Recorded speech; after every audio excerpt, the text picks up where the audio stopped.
Good evening, good evening, good evening. It's a dark, wet Thursday night here in late December.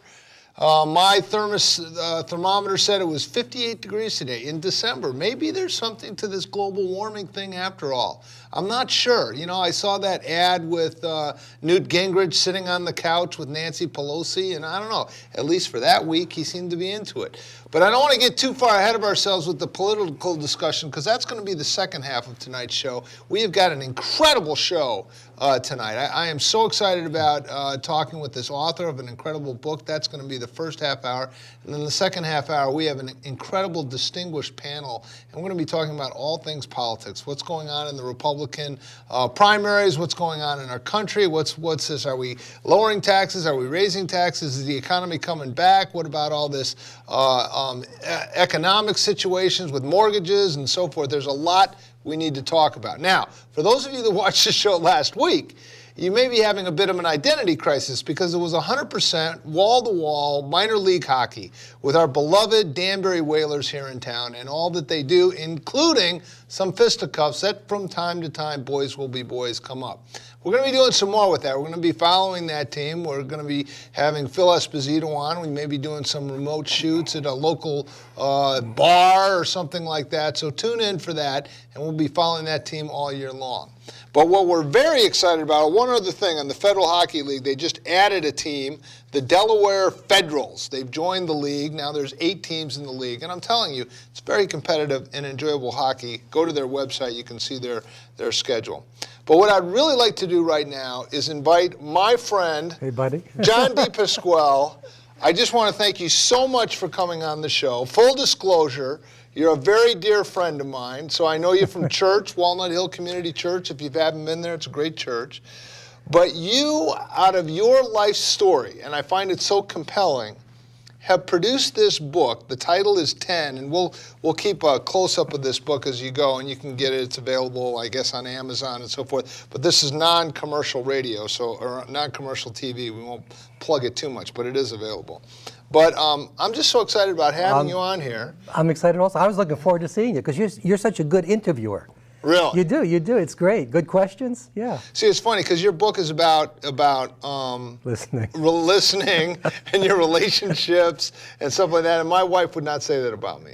I sit at home and watch golf on TV. Yeah, and you have to read it twice for it to stick. I do. Let me start out with one question. I have a question because you are a Christian, and I want to ask you a little bit about that. Sure. But does this book work if you don't have a vital relationship with Jesus Christ that you bring to the mix?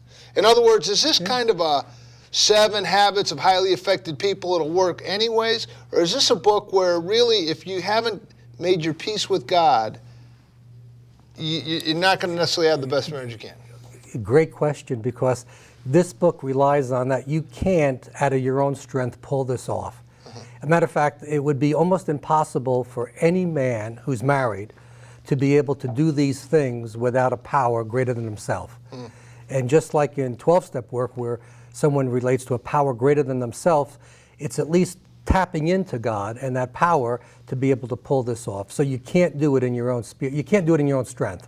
Okay, so out of the vast viewing audience that's out there, you have a young woman or a young man, and they're in a marriage, and their marriage is on the rocks. You would say, hey, first thing, make your peace with God. If you haven't done that yet, right, come to a point in your life where you say, I can't do it anymore.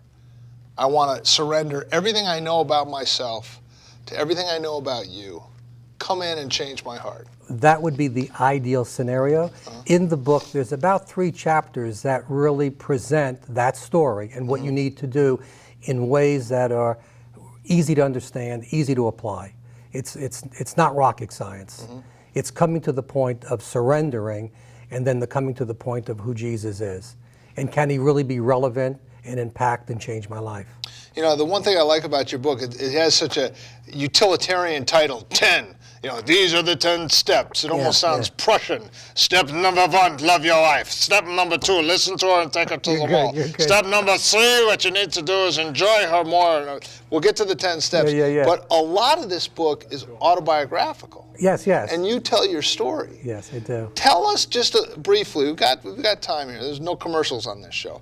But tell us how you came to the point where you knew you had to do something different with your marriage because it just wasn't working out. Okay. Walk us through that. Thank you.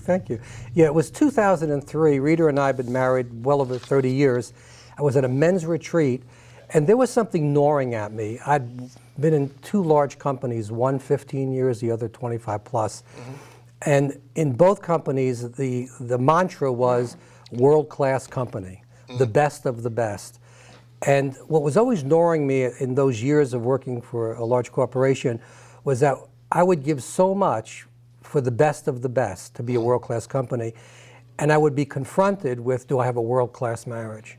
Am I putting the effort in my marriage, the most important person in the world, with the same effort? And I used to have a joke line, I had good clients all over the U.S., is that I was there to serve and protect. Was it the Major League Players Association? That was one of your clients? Yeah, Major League Players, yeah. I did most of all the baseball promotions that were in cereal boxes given away at Wendy's, McDonald's, Burger King. I produced a lot of those, creative produced, yeah. Wow. It was one of my clients. But bobblehead dolls, everything? No, I didn't do that. All right, go ahead. Sorry. No, that's all right. My mind went off. Hologram, Okay. But what I was confronted with was the fact that if I got a call from someone that they needed a project or some concepts or ideas, I'd really work, think, pray, and respond with a good answer. And in 2003, I'm on a men's retreat, and the fellow who's leading the men's retreat said, why don't you write down on a 3x5 card a prayer request that if God answered it would really change your life. Mm-hmm. And at that time, my marriage was good. And I hate to say the phrase, the thrill is gone, but it's almost like when you work for a company for a number of years, kind of like the passion, and I knew the passion wasn't there. And I knew that it was a matter of my own attitude. Mm-hmm. I really believe that we change with our attitude. And so I wrote on a 3x5 card, which I have tattered in my pocket. Still? Oh, yeah. I had it in my wallet, but I figured I'd take it out. Well, let's see it. So you can see the... Wait, that's another part of it. This is like the Dead Sea Scrolls right here. No, this is it, right? Whoa. You could read it. Okay. That I will make my wife a treasure, and it's dated 6/27/03. 03, yeah. So that was your goal. That was my prayer, my prayer. And you still have this note card from in my wallet, close to a decade ago. Yeah. Wow. Yeah. All right. As a reminder that God answers prayer. And You're a pretty intense guy, John. I write down stuff. I just, I'm going to try harder next year. No, go ahead. So about 3 months later, I'm at the health club in Ridgefield, and there's this guy working out who was over the top intense, more intense than I could ever be, and let me know real quick that it was a privilege that he was talking to me. Right. And it was really hard for me to listen. It was one of the hardest challenges. But he was talking about his way of acquiring wealth. And he had 10 things to acquire wealth. He would do one every day. And he was fairly successful. He was really entrepreneur, very successful guy. But after my time with him, I'm walking to my car and I just shoot up one of these quick prayers saying, oh Lord, what a waste of time. And it was almost I was checked, and something came into my mind that the object wasn't right, but the concept. And I just started to let that process, and the object meaning acquiring wealth was not what I wanted to do. Mm-hmm. But all of a sudden the idea is, making my wife a treasure, capturing her heart. Mm-hmm. And over the next 3 days, these 10 things just started to come in. They just started coming. I write them down. And then after I had all 10 and I felt that was it, I said, okay, I'm going to put these to practice. So for 6 months, all right, diligently, vigilantly. Part of this is it's you got to be intentional. Life, if you're not intentional, there's a saying is half-hearted efforts avail us nothing. Mm-hmm. It's true. Half-hearted efforts avail us absolutely nothing. He who aims at nothing hits it every time? Every time, yes. So I wanted to, for 6 months, one a day of these, and we were going to bed one night, and Rita turns to me and says, John, I want to let you know that I love you more now than in the last 20 years. Wow. Yeah. So I figured I had some. So what I did immediately, being a sales guy, my territory was the United States, I printed up lots of those. All right. Now, this is the same thing as Yeah, in but the now book. that's how it started. That's how Okay, it so you started. printed up a lot of these. Each And look at- on each day, do one. Example 1, 5th, 16th, 27th. Okay. Listen to her. Don't offer solutions. Just listen. That's so hard, isn't it? It's hard. Because We're geared to- geared problem solution oriented. Value her. She's a priority. Number 3, spend time with her. Number 4, acknowledge her worth. Say it. Express it. Guys, you got to express it. You can't say, hey, I bought you a house. You should know I love you. Laugh and enjoy her more. Enjoy her more. Number 6, accept her as she is. Don't try to change her. None of these, blonde wigs taken out of the closet. Come on, guys. Number 7, show her compassion. She's the weaker vessel. Even though, I am woman, watch me grow, they may kind of fake it, but it's true. They need compassion more than guys. Mm-hmm. Number 8, enjoy your life together. Number 9, don't criticize her, appreciate her. Don't criticize her. Just tell her whatever she made is delicious. And number 10, do things for her that mean something to her.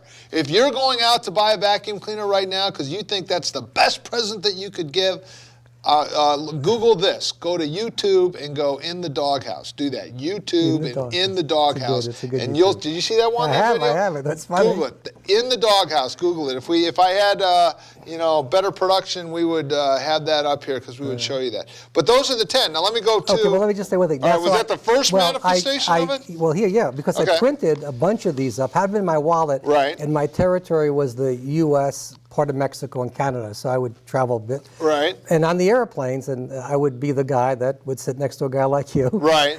And all of a sudden, the conversation, most of the time, came about after you did work. You got into relationships. Right. Got into kids. Got into marriage. And when I got into marriage, I would just listen and just say, I've been doing this, and this thing really works. Mm-hmm. And I would say, here's the list. It only cost you $1. And now the reason I charge the $1 is that everything has to have value, and there's a comical side. And I always felt that the guy that transforms his marriage cost him $1. I mean, how ironic is that? Sure. And probably over a course of a year, I know how many I handed, 70, because I had 70 single dollar bills, and I would write their name on it, a date, and then I would, once a month, I'd open up the box, I'd pray for the guys. Wow. Yeah. So I did that for about a year, and then when I was getting on a plane to L.A., I really sensed the Lord said, I want you to write about this now. Okay. And now I haven't written a book, right? And so I'm getting on the plane, I just say, okay, Lord, if it comes easy, then I know it's from you. And between New York to LA, I did the introduction, how it works, and the first chapter. And over the course of a year, I did 9 chapters in the air, and 1 in a hotel in Louisville. And I don't know why that is, but that's how it happened. So then I got this, made a manuscript. Right. Took my wife out for dinner. She had no clue. It's been a 2-year process. And I took her for dinner and I said, I want to tell you something. Here's what I've been doing. And I show her the list, show her the box of bucks, show her the manuscript. And I said, would you read it to make sure it's okay in case I ever want to take a step further? And she was shocked. She was shocked. She was shocked that I could keep a secret for 2 years and pull this off. And that's where you need the power of God, because you can't do this in your own strength. You can't. Well, that's great. And then the product of all this is this book, 10. Again, we're not commercial television, but if someone wanted to get this, they could go to Amazon or something just like put that. my name, Deep Pasquale, the book 10, and it pops right up. Okay, all right. And again, so this list is the same list that can be found on page 135. Right, yes. All right, now, this book has been out for a year or two, something like that. Yes. It was a manuscript. It was in your breast pocket. Yes. Now it's out. Yes. You've had a chance to take it out for a test run. Yes. You've had some men's groups that have gone. And by the way, two quick things. The phone number is 438-2003. If you have a question for our marriage counselor par excellence, marriage coach, please call in 438-2003. We'll put you right on. And if your marriage is somehow beyond saving and you can ask advice, he would be the guy to ask. But you've had some groups that have gone through this already. 8 groups. 8 groups. 8 groups of guys. And what has the reaction been? And give me the good, the bad, and the ugly of what you found. This is a generalization. Right. With women, there's a tipping point that if you've been a bad guy for a long time, and women have a tremendous capacity to take pain. emotional, everything.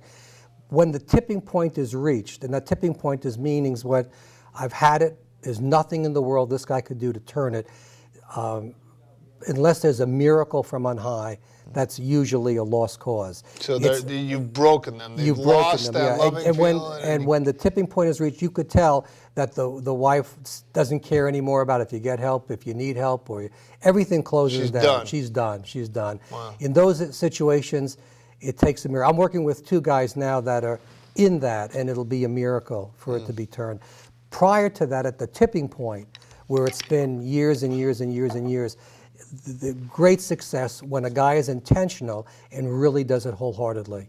Because one of the cool things about the book, and it really wasn't my intention, it kind of like happened, is that it addresses 2 things, internal, external. Internal meaning, what's my issues? What are the things I do that are annoying, that I need to deal with? It kind of like takes the rubble off the foundation of the guy. Right. So it addresses internal issues, and then it focuses on what you can do to your wife to start to respond to her. So in that scenario, when a guy starts to apply the first one, listening, Yeah. to start to say, what's the need? It addresses the need of, why do I got to give a solution all the time? Why can't I listen? Yeah. Yeah. I mean, it seems like on that point, men are geared problem solution, problem solution, problem solution. Right. That's why we like golf so much, because it's like, okay, here's a par 3. It's a long one. The wind's coming from left to right. You're solving the problem. You're solving the problem. That's why we like football so much, right. Because you can sit there and watch a football game and you say, wow, 3rd and long. He's been sacked 10 times. He's in real trouble. What I would do is, send in the punter on 3rd down or whatever it might be. Excuse me. Women, it seems like they're not as problem solution oriented. They're more relational and emotionally oriented. So when they engage you with a problem, we immediately let's go to the solution, and they just want to share the moment with you. Right. Is that a point of conflict? It's 100%. And to make a major, Excuse me. yeah, and to make a major sea shift within yourself, not to respond that way, it's more than self-will. Self-will could only take you so far, and it'll break down.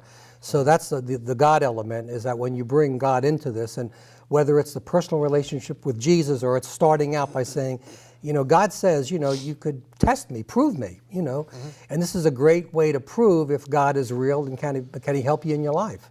He wants to do that. Can I depart for a second? Sure.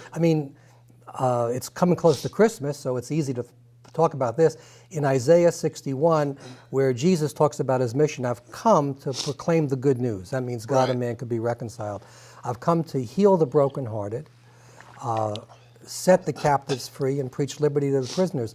And healing the brokenhearted is a lot of this, because if a guy thinks his wife isn't meeting his needs and she thinks he's not meeting her needs, someone has to step up and do the right thing. Right. And it's going to take more than yourself. Right. There's a thing you talk about as far as meeting your needs.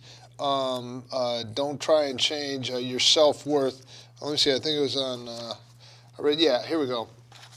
And this is where you kind of have to heal yourself in relationship with your God before you can go into the marriage. Amen. You said here, once you start to feel that your true value comes from who you are in Christ, Right. you won't be so dependent on your wife or success at work to give you your value. At this point, you can discover the value and the worth in those around you. Right. So in other words, and here's where it gets autobiographical in the book. It seems like for a big portion of your professional career, your value was found in going up the ladder as far as success in sales. In numbers, yeah. It was all, Numbers. Yeah. I mean, you're talking about even after you'd come to a point where you'd received Christ. In business, you had 1 month where you had a very bad sales month. Well, it lasted 3 years. And it really, again, your self-worth was tied up into your accomplishment. I think the economic downturn that we've had, the last 3 or 4 years now, since 2008, I think a lot of people that had their self-worth tied up in their savings, their 401k, the big house in the suburbs, the promotion at work, all of a sudden that's all been stripped away. Right. And if you want to use a biblical analogy, it's like building your house on the sand. Right. And if you built your house on that sand, boy, when the storm came, that house collapsed. Right. But what you're saying in this book is that you need to have your self-worth in the reason that you have worth is because of your relationship with Christ, because Christ died on the cross for you. And then when you take that into the marriage, you're not so dependent and needy on your wife for affirmation. I could not say it better. Yeah. And why that book focuses eternal and external, unless you deal with that issue of where my self-worth comes from. Right. And it's almost like there's a saying that unless you get your vertical relationship right, you could never get your horizontal relationships working. Mm-hmm. So you got to get the vertical one right. And when your self-worth comes from that relationship and where your real needs are met, there's change that happens. It's transformative. You know, Right. It just transforms you. And then you're able to really help and minister to your wife in a real special way. Right. All right, now, you said that there was groups that have gone through Yes. this, and that there is, it seems at least in some cases, a point of no return. Yeah. If you've been abusive to your wife or you have not followed, there's a point where she's so turned off. Well, she shuts down. I mean, and you could tell a wife was shut down when she doesn't want to work anymore in the marriage. It's done, over. The nagging is stopped, the correction is stopped, everything stops. I mean, it's done. She's through fighting. She's done, right. She's it's tried. done. Right, right. Okay. But by and large, you know, I grew up with this thing called good, better, best. May they never rest till good is better, better, best. All right? One more time, Okay. slowly. All Well, how's that work? Good, better, Right. best. May Okay. they never rest till good is better and better is best. Oh, that's good. Okay. So let's say you've got three groups of guys who have poor marriages, the relationships are not right. This'll, without a doubt, jumpstart it, get it right. Right. No Okay. question. Guys who have good marriages, this will really put that thrill, that excitement, the adventure back into it. Okay. And then guys who have like really, really good marriages, this will just help the end game to end strong. Okay, now one thing you said that you did find out about some of this is Yes. what's holding guys back? Yeah. Why can't these guys get engaged? Why don't they make it a priority? Why don't they carry around cards that they've had in their wallet since 2000 and whenever that says, I'm going to make my wife number one. Hold on, let me read one. That I will make my wife a treasure. June 27, 2003. Why can't guys be more like you? I'm going to tell you a 2-second story. I left one company to start another business on my own, a promotional company. And within 6 months, I was losing a lot of money. It was just going all the wrong way. And I had left this super situation to try a shot.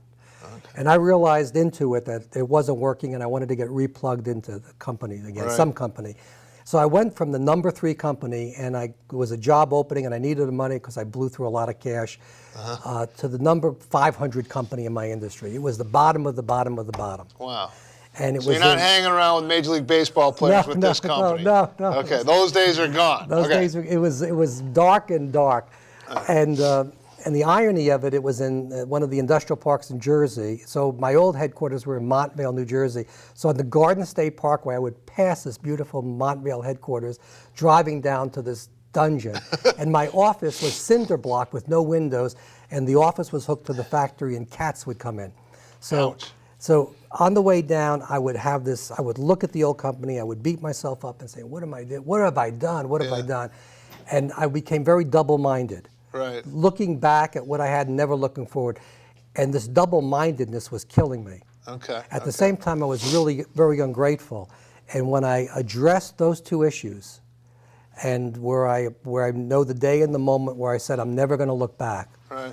Freedom opened up, and when I said that I will be thankful, it changed. So the problem with most men is that within their mind, there's either a person, place, or thing that's creating this double-mindedness. And I'll use a typical one. Let's say there's an attractive woman, or there's someone who's getting the guy's interest, and his mind is going to that point.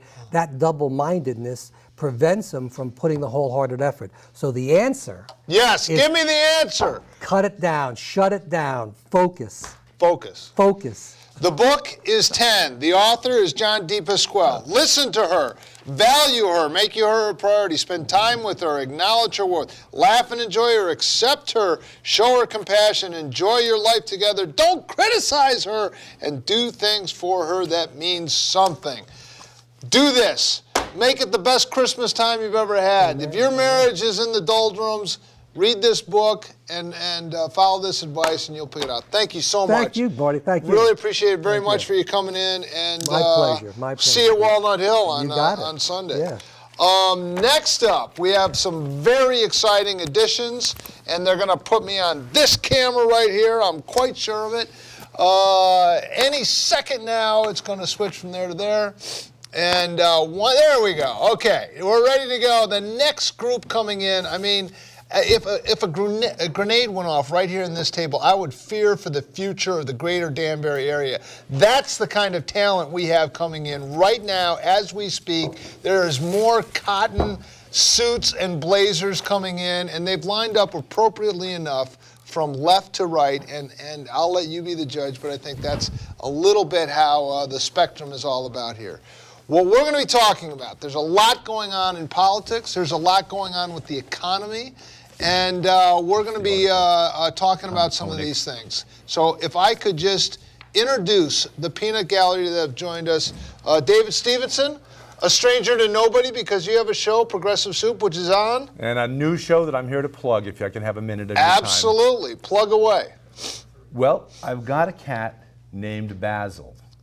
And a lot of folks know Basil because he's got a Facebook page, he's got over 300 friends. And Basil is going to be doing a show called Basil Buddha Cat Presents. Now, Basil is no stranger. Dave, just, I don't mean to interrupt, but okay. do you get like out of the house a lot? Do you interact with other people? Oh, I've got 24 hours in every single day, and they're getting used. Okay, but we're gonna have a TV show about your cat. Is that what I'm? No. Basil's. As I mentioned, Basil Buddha Cat. Now, he's not called Basil Buddha Cat. So we're having a religious element to. I'm just gonna shut up. Go ahead and tell us about this show. Well, first of all, very quickly, Buddhism is not a religion; it's a philosophy. Basil's a devout Christian and a Buddhist, and those are certainly not the least bit in. This is your cat.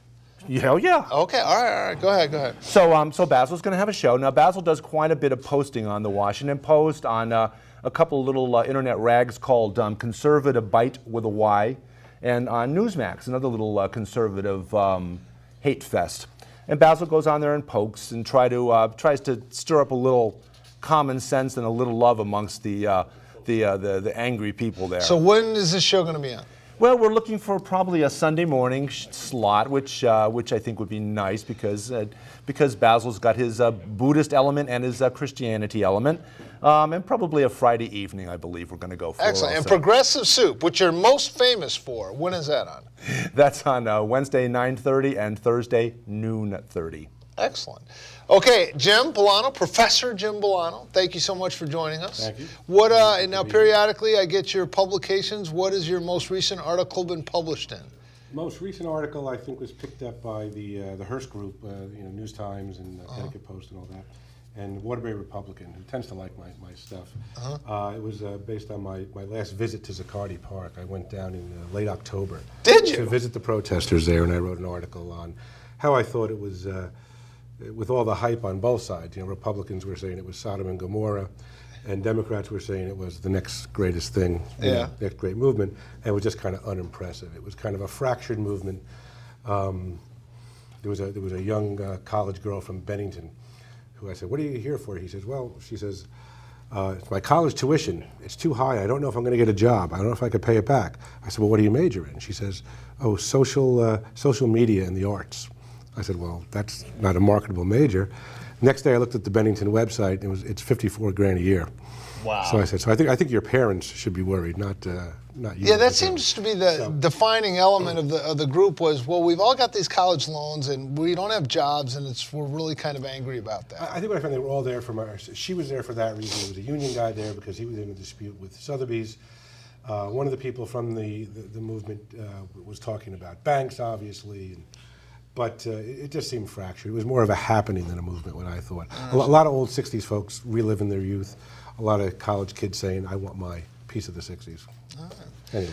And Dave Strait, you're joining us as well. Well, yeah, and you introduced us as being from left to right. Now, I don't want to say that. I don't want to pigeonhole who people. wouldn't want to be right?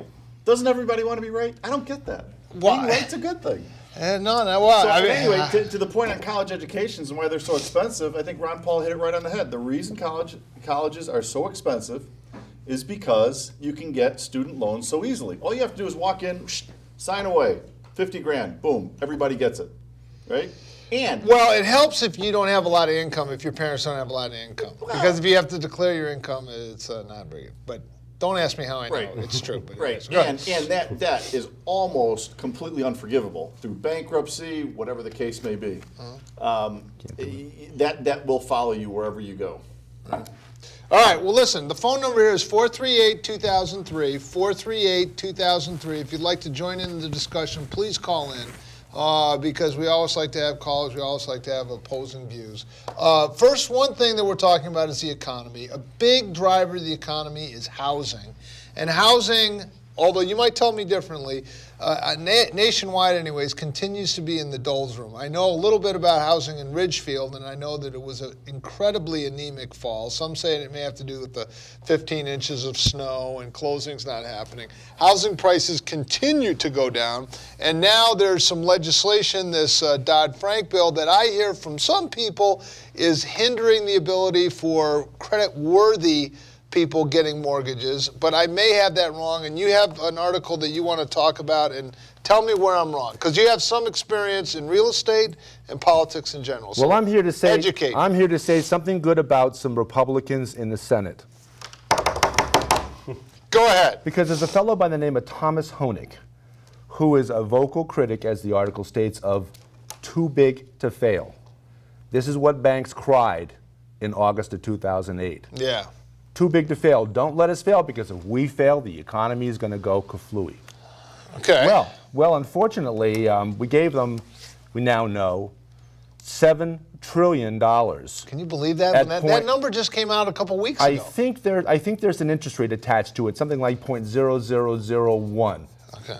So essentially, we as Americans gave the largest banks $7 trillion interest-free, and they're lending it back to us at 3%. Not a bad deal. Good business if you can get into I'm it. telling you, not a bad deal at all. Well, here's a guy, Thomas Honig, who says that Dodd-Frank did not go far enough. Because if you recall back to the 1930s, and some of us have read about the 1930s and the Great Depression, well, one of the Great Depressions America has gone through. There have been 72 recessions since our founding. Yeah, and a number of depressions. And the reason for the depression primarily was because banks were doing exactly the same things that they started doing again. They started gambling with our money. Now, So we're going back to the 1930s now. now a little bill named Glass-Steagall Okay. was put into place during the Depression. Right. Glass-Steagall amped up regulation of banks so the banks could not do the kinds of things that they had been doing, which caused the Great Depression. Well, By the way, do you know who was heading the SEC? A little known fact at that point for FDR? A guy named Joseph Kennedy, the future father of President John F. Kennedy. the rum runner? The rum runner. He was the guy that was heavily invested in stocks until the guy who was shining his shoes started telling him about the stocks that he had bought. And he said, if my guy who shines my shoes is in the stock market, it's time for me to get out. And he would do these things where they would churn stocks and everything else, and he made a ton of money, and he cashed out at the top, and he bought merchandise marts over in Chicago, right? That's where the part of the Kennedy fortune ended up. But he was put in by FDR as head of the SEC because they figure if you want to know, it's kind of the fox guard in the hen house, but if you want to put some stops on it, you got to get the guy that, manipulated the system. The guy that gamed the system to ungame the system.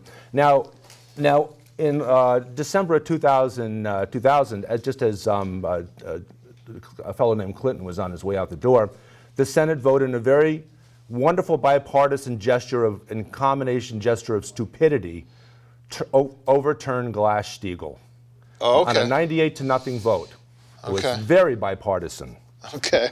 And as I say, it was, as we learned out in August of 2008, was pure insanity because it handed to the banks the ability to do everything under the sun with our money except for invest. Okay, hold that thought, Mm-hmm. because what you're saying is the economic downturn was a result of overturning Glass-Steagall, which Absolutely. was a wonderful thing. You're saying that we didn't have enough regulations. We let the inmates take over the insane asylum, and that's why all our mortgages are underwater and we're all miserable. Dodd-Frank- Because there's another explanation, which is your buddy Barney Frank. Is he still a senator, or is he's going to write his book? It's at Harvard, I think. He's leaving. He's out. He's out the door. And He's only your 90 other years old. buddy Chris Dodd said that, you know what, everyone needs to own a house, and it's just not fair if you Well, I don't. And think so we're gonna have the government back all these mortgages and go. And oh, by the I way, think you got it a little wrong, but go ahead. all right, but I'm just saying, because the left would say what we need is more regulation, and the reason we're in this mess is because there wasn't enough regulation, so we got to pile more regulation on. The right would say, no, you have a proactive government that's trying to give everything to everyone, and as a result of that, they had a no-fail mortgage policy on our tax dollars, and that's what caused it. Well, Dodd-Frank took a centrist route. Dodd-Frank did not go back to Glass-Steagall as it should have. They did not reinstitute all the regulation that was under Glass-Steagall, and that's why this Thomas Honig, who believes in reinstituting Glass-Steagall, that the Dodd-Frank legislation did not go far Now, enough. what did Glass-Steagall do for the savings and loan crisis? Seems to me there were over 1,000 banks that got shut down. People lost money in that. And I it, mean, did and it Glass-Steagall save overturned. them? It overturned what we nowadays call bankstering, which is of course is a play on gangstering, because we have now banksters that are. See, I go back to what Marty was saying. The problem is not getting rid of Glass-Steagall. The problem is, well, two things. One, that these banks were able to play with money that was guaranteed by the government, which is, if you want to do that, you got to play by different rules. And second of all, you're trying to build, with adding layers of regulation, you're trying to build a system where no banks can fail, where nobody can fail, nobody can lose. Well, no large banks at any rate. Well, they should be able to fail. Absolutely. Right, and the problem was that the government bailed all these banks out. So when these protesters are down on Wall Street with this Occupy Whatever movement they've got going. Well, it's not Occupy Whatever, it's Occupy all over America, apparently, and the world. Well, right. I mean, there's clearly some degree of social unrest being generated for a number of reasons. What was going on Wall Street was misdirected. They should have been right in D.C. because it was the government that bailed out the banks that really made the mess. With the government which is owned by the banks. Well, no, I don't disagree. So with that. I think there's an inbred relationship. I think our disagreement here is where the root of the problem is, and you say it's the government, and I say it's the government's ownership by large banks. Well, it's crony. It gets back to crony capitalism. In other words, the banks were allowed to go loose and go wild, and the government encouraged loans to unfit borrowers. Ben Bernanke. Pushing, first of all, keeping interest rates low to keep your money out of the bank and put it in the stock market. Right? Could you explain to me what derivatives are? Well, yeah. Well, because I know differential calculus, and it seems to follow suit that if you understand differential calculus, you kind of you're not betting, you're not investing, you're betting on movement in the stock market rather than gaining or losing ground in the stock market. Well, swaps and derivatives are really like going to Vegas and the house just creates a new game for you. So no matter what you want to bet on, they'll create a swap or a derivative for you. So you can bet on weather, you can bet on stock market movements, you can bet on currencies, you can bet on whatever you want, and someone's going to write a little game for you. And right now, the global sum total of all swaps and derivatives is around $770 trillion. 770. Of that number, about 10% of that has contractual flaws where your counterparty has different terms than you do. So you've got $75 trillion of stuff floating out there that's contractual that people have disagreement in terms. That's a little alarming. The other thing, while we're talking about the $1 trillion numbers, 3 or 4 weeks ago, Bank of America and JP Morgan transferred $75 trillion each of contractual obligations off of their books that were not FDIC insured onto books that were FDIC insured. So now the FDIC, in theory, $75 is trillion? each. What's the U.S. economy in a year? Isn't it like 18 trillion? trillion. Yeah, 15 trillion. Right. So it's a multiple. That's of- 5 years worth each. That's Right. how much T with a T. Trillion dollars. So how much money do you think the FDIC has in the bank? About 5 billion, 10 billion, something like that. Yeah. Can you imagine if this thing starts to unravel? Now, and while we're talking about big numbers again, Europe right now, let's say, is leveraged somewhere around 60 to 70 to 1. As their economy shrinks, and their economy could shrink anywhere between 1 and 5% next year. All right. So the leverage effect of that is if you shrink by 5%, it's 5 times 70. That's how drastic this unwind could be. It's a deck of cards. Yeah. So when Jeffries came out about 3 weeks ago, when everybody there was a run on their stock and their stock was getting killed, and they came out and said, "Guys, look, we don't have any exposure here. We got 25 trillion, billion." Wait, Jeffries? Who's It's an it? investment firm. Oh, okay, So okay. when MF appropriately named, isn't it something about names? MF Global. It's just so ironic. Yeah. There was a bank. Our buddy John Corzine. Yeah. Advertising. They love to come up with these clever sounding names, like the Healthy Forest Initiative, which allowed more pollution into the air, et cetera, et cetera, et cetera. Well, there was a Japanese bank that there was a big fraud case. This guy was a rogue trader, and they lost $1 billion. What do you think the name of that bank was? FUKU. Oh, jeez. I'm gonna tell you, there's something about that was planned. It wasn't by accident, was it? Yeah. So anyway, when this thing starts to unwind, and these all of a sudden these debts become due. We had this conversation before coming on the air tonight. There's never been a civilization in history that's repaid $1 trillion. Okay. Never. We've got $75 trillion of obligations in America. Good luck. Dave, you're really $2 kind of trillion. bumming me out here. Yeah. Oh my God, what a great Christmas topic. Well, I mean, okay, so what's the answer? What you're saying is more regulation is the answer. Because Bringing back the if regulation government that can works. come in and regulation, because the works. government can come in and regulate this, everyone will play nicely in the sandbox, and we'll never have ebbs and flows. There won't We be a went a business cycle. long Everything time. will be flat and fine. We went a long time under Glass-Steagall without any kind of problems of this nature. Except for the savings and loan crisis of the 90s, Yes, that was except small- for the downturns Was that in small 19 potatoes compared to what we're looking at now? It was big back then. Yeah. Was it? So here's Ask George here's Bush's my problem with brother. Dodd-Frank. I'll tell you Neil my problem Bush, with yeah. Dodd-Frank. I know, he was Jim, bad. I was at lunch with Jim Himes. All right? Yep, I know. And Who Jim, paid? All right, never mind. listen, Go ahead, I let's couldn't- just keep going. I lost my appetite. I mean, I was nauseous. He sat there and he was pandering to the crowd, which he always does. And he says, "Listen, I'm proud of my record." And I thought, "Oh, cripes." He said, "I voted, for the Dodd-Frank bill, and that will guarantee that we never have a financial crisis again." And I said, "Why do you keep lying to people?" And he was shocked, and he looked at me and said, "What do you mean?" I said, "Listen, you're lying and you're pandering. It's something that you can come here and tell people today that this will prevent a financial collapse like we've experienced, when the author of the bill, Paul Volcker, said it would do nothing to prevent a collapse. And lo and behold, guess what happens about 6 weeks ago? The 8th largest bankruptcy, right? MF Global goes down, 8th largest bankruptcy. John Corzine, hopefully going to jail for that, assuming he's guilty. So 100% conclusion. Yep, 100% agreement on that. yeah, so the Dodd-Frank is not going to save us, and Dodd-Frank really does. Well, here's what Dodd-Frank did: it tied the hands of these companies so they can no longer make money. So when they try and raise fees for ATMs or minimum balances or something, everybody goes, "Oh no, you can't do that, can't do that." Well, you've tied their hands. Yeah. That's why. I mean, that's contributing to these banks becoming increasingly insolvent. Yeah, 1,500 pages, 2,000 pages, Dodd-Frank. Oh, here we go with the 2,000 pages again, like with the healthcare reform that Well, that's- nobody read it. Well, Of course they didn't read You got about 6 hours. You could read 2,000 pages, and apparently everybody spent 30 hours complaining Well, about not being able to read it and 0 hours reading it. You know what I'm saying? We have a highly educated audience on this television show, and one of the members of your political party stood in front of everyone and I'm a said, working feminist party.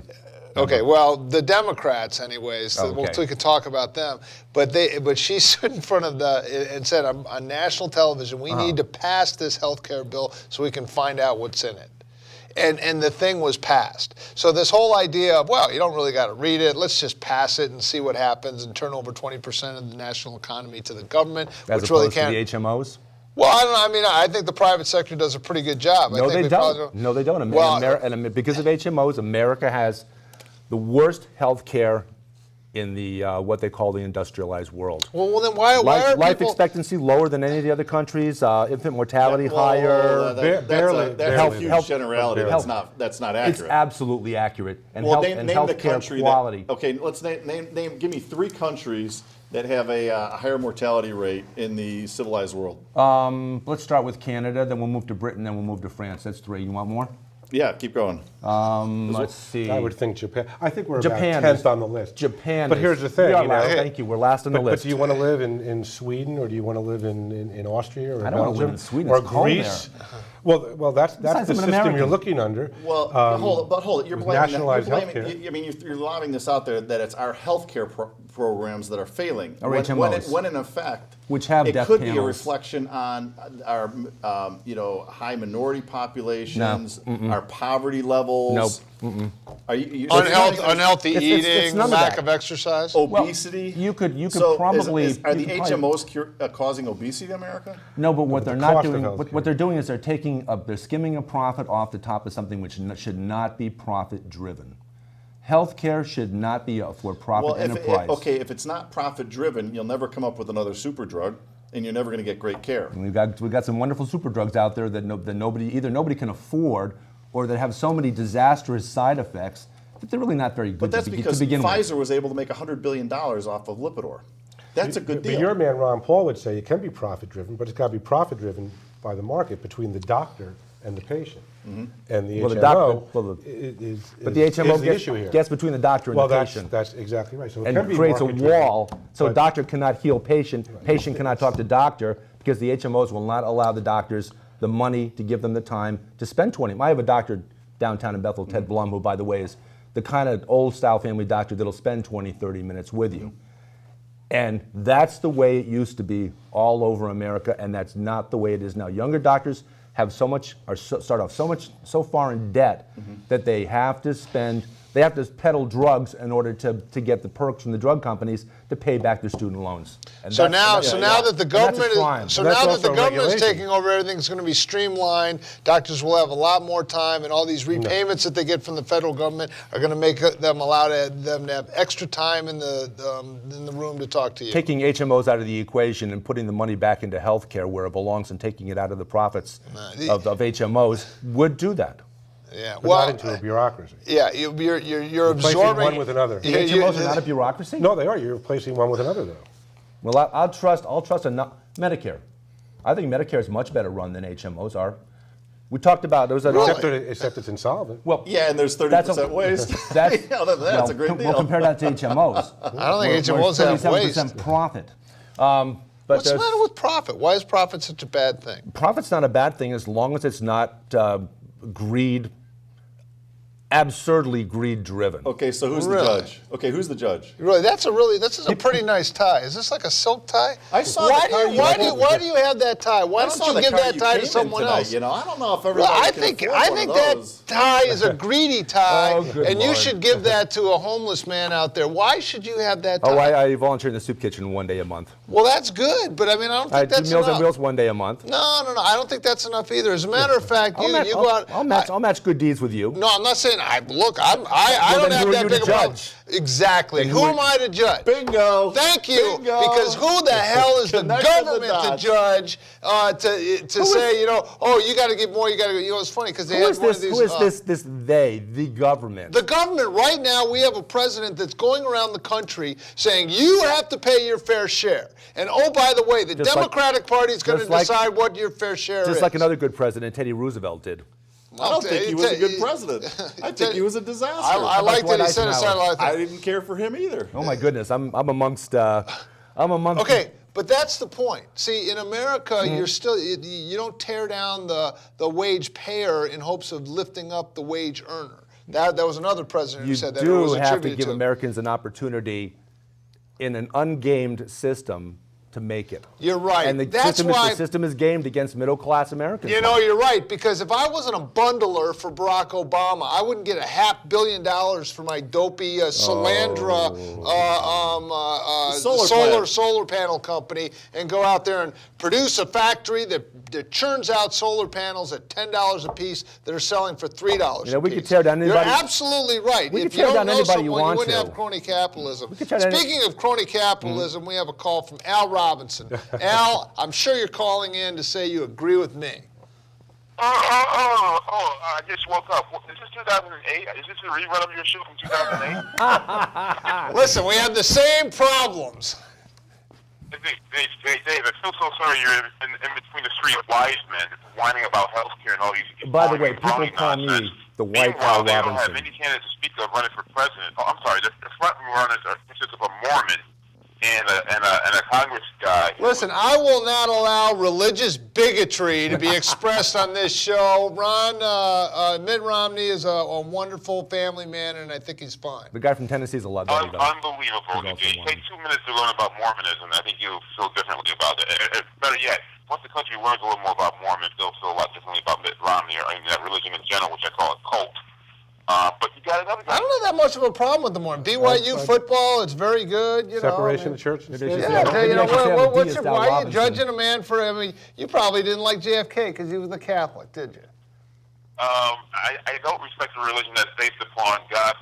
They believe that God lives on a planet named Cobol, has 27 wives, and thinks that Satan and Jesus are brothers. But that's not really what I call. All right, what'd you call for? I call for this. You know, let's talk about, we're going into the campaign season. We're going into 2012 right now. And the Republicans right now, they are not happy with the candidates that they have. And I think it's going to be a bad reflection upon the turnout coming out next year. I mean, you can bitch and moan about health care and the economy and blah, blah, blah all you want. You should be really concerned about this race coming up in 2012. I mean, Newt Gingrich, Peter King of all people, Peter King came out and criticized Newt Gingrich today. There's not one congressman that went in with Gingrich in '94 that'll say anything positive about that guy. Newt Gingrich, the big-time lobbyist for Fannie and Freddie, making millions of dollars off of them. Wait a second. I thought all you Democrats liked Fannie and Freddie. Barney Frank was going on and on about how there's no problem there. The only problem is that you keep sending these Republican auditors up here saying there's a problem. If you guys would just be quiet, everything will be fine. I'll show you the videotape on because that. Newt taught them And to by say the that. way, Al, what do you care so much about the Republican primary? This is an internal family thing. We're either going to go with Uncle Mitt or Uncle Paul. Newt, maybe even Ron Paul. We got a long bench there. We'll Ron figure Paul out is certainly the something, consistent one in and the intelligent we'll get bunch. ready for the general election. Any one of those guys will be fine with me. Oh, my goodness. Well, have fun with that then, because I don't see a lot of people who remember Newt Gingrich from back in the day who went out in disgrace in '98. The same Newt Gingrich that said bye to his wife while she was on the sickbed to go have an affair with somebody else while he's criticizing Clinton for having an affair. I don't see him getting very far. And Well, he might not be the candidate. If we're lucky, we'll go back to the guy you have a problem with his religion, which is a little small-minded of you, by the way. I don't think it is. Again, you look at Mormonism, and you'll understand why. This is why so many How's he feel about evangelical Islam? Republicans About not same going as to Mormonism, I onto believe. the Mitt Romney bandwagon. The big thing is this: the candidates right now are so weak on the Republican side. The Republicans are just in disarray. I don't think I'm in disarray. I'm a Republican. I'm enjoying hearing what they have to say. We're having stimulating debates. I think these guys are looking pretty good. Well, okay. Well, I don't consider you the mainstream Republican. I consider you somebody that just goes on the party line no matter what. I don't think that's true. No, that's Well, not true. look, it's just you. Look, again, I'm just telling you this. You got a problem with these candidates. It's a serious problem. And I just think it's going to reflect bad upon the race coming up this year because if Obama wins the way I think he's going to win, you should be more concerned about, let's say, state senate races. Okay, in 12 months, we'll know right now. Do we have some kind of a gentleman's bet on this race? You say Obama's going to win, right? If you want to go by you and I, betting on stuff, you owe me a lot of money as it is right now. All right, well, let's go $1. You're going to bet $1 too? You I think got Obama's 10,000. gonna- I got 10,000 because All right, Al, unlike, I got to run. Thanks for the call. Thanks for the call. unlike Mitt Romney, my religion allows me to bet. What's that? So you think Obama gets reelected, no problem? Against any of the candidates that the Republicans have right now, oh my God, yes. Okay, okay. I disagree. So let's bet not 10,000. Let's bet $1. All right. $1. It's right here on All TV. right, it's on TV. Where are we going wrong with all this? On the primaries? On the primaries, I don't know. I don't feel that way. I think Newt's got a lot to say. I think he's got a proven track record. I don't have a problem with him. Not a good one. I think Mitt Romney is a real intelligent guy. I think he's had an impressive business career. He's been involved in the public sector. I'd be very comfortable with either one of them. Well, look on the or Ron Paul. I mean, Ron Paul isn't that bad. But don't you think at some level both parties have to grow up? You take a look at the 44 presidents we've had. We've only had one Washington. We've had one Lincoln. You've had one FDR, if you're an FDR fan. We've had one Ronald Reagan. We're always looking for the next Ronald Reagan. It may not be there. Yeah, but I mean, but that's okay. So. If you believe in limited government, you're not waiting for the person on the white horse. Yeah, but you know what they were saying about Ronald Reagan before he was elected? Oh, washed up B actor. Are you kidding? Have you seen Bedtimes for Bonzo? No, but there's been a lot more non-Ronald Reagans than there have been Ronald Reagans. 10-hour-a-day naps. And that's okay. What, you got a problem with Ronald Reagan? 2 10-hour-a-day naps. The guy. So what if he naps? He didn't run the government. He had nothing to do with running the government. I guess that's far worse than playing golf every day, right? That makes my point. So you think Ronald Reagan had nothing to do with the 1980s? Do we forget about Bush's twice-a-year 5-week vacations? Bush took more vacation time than Obama did. But if you by tenfold. I'm saying the Democrats. Tenfold. You have to get honest with yourself too. If you think Obama got in the race in 2008 as a 1.5-term senator who just came out of the Illinois Senate, going against Hillary Clinton, and thought he was going to win that race. He got in there for one reason, maybe I'll make a name, maybe I'll be a VP. And Ted Kennedy changed the dynamic, and before you knew it, he was thrust in there. You don't have another FDR there. He's not FDR, he's not Harry Truman. He may be Jimmy Carter.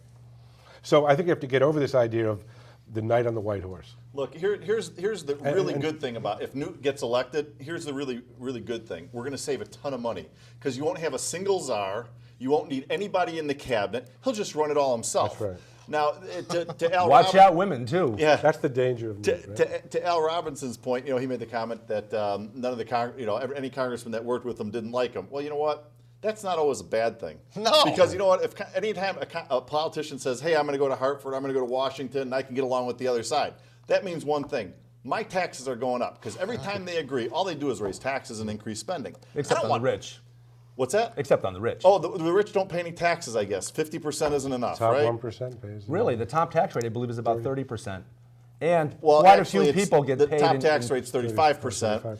And actually... Then how do they pay 50? I'm sorry? They pay 50% of the bill. Then how do they pay? 50% of the total. Yeah. Yeah, actually, it's much higher than only 50% of the people pay taxes, and the wealthy actually pay about 70 or 75% of the taxes. Top 10%. Yeah. So, anytime people say the wealthy aren't paying, you know what the problem is we're spending too much in this country. We've got plenty of tax dollars. We're just spending too much. That's why Ron Paul has the best platform of all the politicians out there. You know what? We're going to shrink the central government. We're going to give power back to the states. Virtually every single government program has about 30% of waste built into it. Shrink the federal government. That's not what they're there for. And I'll tell you, the federal government's getting out of control. This last week, they passed a bill saying that the federal government can, if you're deemed a threat to the U.S. government, they can intern you at Gitmo, no trial, no habeas corpus, nothing, indefinitely. And they're going to not let us talk on the phone while we're driving around, even if we have an earplug. 100% agreement Dave with that. Straight, Jim Bolano, David Stevenson. We're going to do this again next Thursday. We're going to have the whole hour, and we're bringing back a guy who has a bit of a cult following, Larry Ditkoff. Larry, if with you're the out pink there, tie. Pink tie and all, we need you on the set Where you because get we the need truth. the voice of reason. So thanks for joining us again, the Marty Heiser Show, where you always get the truth. Join us next Thursday night. It's going to be round table discussion about politics, and we're going to settle all this stuff once and for all. Bring it on. We have a $1 bet. It's either going to be Obama next year or one of those wonderful Republican candidates. It's going to be great. Thanks for joining us. Good night.